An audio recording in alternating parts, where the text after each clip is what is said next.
भारत का एक ऐसा गांव जहां हर रात हजारों पक्षी कर लेते हैं सुसाइड।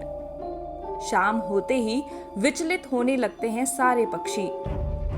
रोशनी देखते ही हो जाती है इनकी मौत। शाम होते ही आसमान में अचानक से धुंध छा जाती है, हवा की रफ्तार तेज हो जाती है और फिर मौत का तांडव शुरू हो जाता है। हजारों पक्षी बदहवास होकर आत्महत्या कर लेते हैं। ऐसे में कोई रोशनी दिख जाए तो चिड़ियों की खैर नहीं, मानो खुद मौत रोशनी के रूप में उनकी जिंदगी लेने आई है।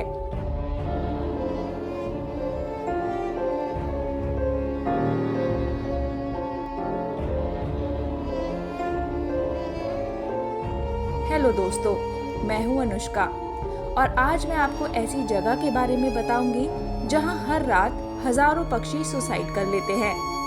खैर, आप इस वीडियो को पूरा देखिएगा और ऐसी ही और भी वीडियोस देखने के लिए हमारे चैनल को सब्सक्राइब करना ना भूलें। असम एक ऐसा राज्य है जहां काफी शांति का अनुभव होता है। यहाँ की संस्कृति और परंपराएं भी इतनी खूबियों से भरी हैं कि ये लोगों का ध्यान अपनी ओर खींच लेती हैं। यही वजह है कि असम भारत के सबसे शानदार पर्यटन राज्य के रूप में असम जाना जाता है। लेकिन यहाँ कई ऐसे अनोखे रहस्य और आश्चर्यजनक बातें भी छिपी हुई हैं जो वाकई में आपको विचलित कर देंगी।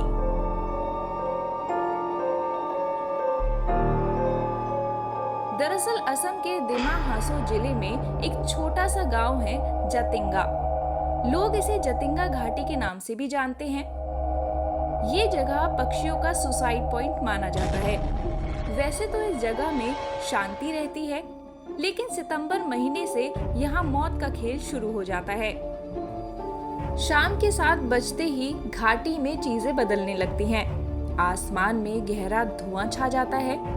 ये धुआं कैसे हो जाता है, इसके पीछे की सच्चाई आज तक कोई नहीं जान पाया। धुएं के साथ साथ हवाओं की रफ्तार भी तेज हो जाती है और वहां रहने वाले पक्षियों को एक अजीब सी बेचैनी शुरू हो जाती है, जिसके बाद वो बदहवास होकर भागने लगते हैं। इस स्थिति में कितने पक्षी बेमौत मारे जाते हैं। अगर इसी बीच पक्षियों को कहीं से रोशनी दिख जाए तो वो कीट पतंगों की तरह उस पर गिरने लगते हैं, लेकिन मौत के अलावा उन्हें और कुछ नहीं मिलता। ये घटना रात के लगभग 10 बजे तक चलती रहती है। फिर उसके बाद सब कुछ सामान्य हो जाता है। इस दौरान मात्र 2 से 3 घंटे में ही ना जाने कितने हजारों पक्षी आत्महत्या कर लेते हैं। पक्षियों की सुसाइड की इस रहस्यमय घटना की वजह से जतिंगा घाटी में नाइट एंट्री भी बैन है।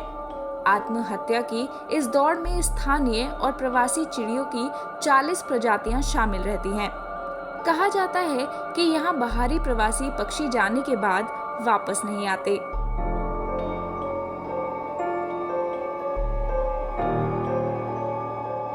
इस जगह पर न केवल स्थानीय पक्षी बल्कि प्रवासी पक्षी भी जाते हैं और अनजाने में मौत को गले लगा लेते हैं। इसी वजह से जतिंगा घाटी काफी रहस्यमय मानी जाती है। वहीं पक्षी विशेषज्ञों का मानना है कि चुंबकीय ताकत की वजह से उनकी मौत होती है। उनका कहना है कि रोशनी कम होने की वजह से पक्षियों को साफ दिखाई नहीं देता, जिसकी वजह से वो पेड़ या वाहनों से टकरा जाते हैं। हालांकि अब जतिंगा में शाम के समय गाड़ियां चलाने पर मनाही है, ताकि पक्षी वाहनों से टकराकर ना मारे जाएं। लेकिन अभी भी पक्षियों की मौत का क्रम जारी है। जतिंगा गांव के लोग इसके पीछे रहस्यमय ताकत का हाथ मानते हैं। गांव के लोगों का ऐसा कहना है कि हवाओं में कोई पारालौकिक ताकत आ जाती है जो पक्षियों से ऐसा करवाती है। उनका ये भी मानना है कि इस दौरान इंसानी आबादी का भी बाहर आना खतरनाक हो सकता है। सितंबर और अक्टूबर के दौरान जतिंगा की सड़कें शाम के समय एकदम सुनसान हो जाती हैं। माना जाता है कि पक्षियों की आत्महत्या का सिलसिला साल 1910 से चला आ रहा है। देश विदेश के कई वैज्ञानिक इस घटना पर रिसर्च कर चुके हैं, लेकिन अभी तक किसी को भी इसकी सही वजह का पता नहीं चल पाया है। आपको हमारी ये वीडियो कैसी लगी, हमें कमेंट करके ज़रूर बताएं और ऐसे ही और भी वीडियोस को देखने के लिए हमारे चैनल को सब्सक्राइब करना ना भूलें।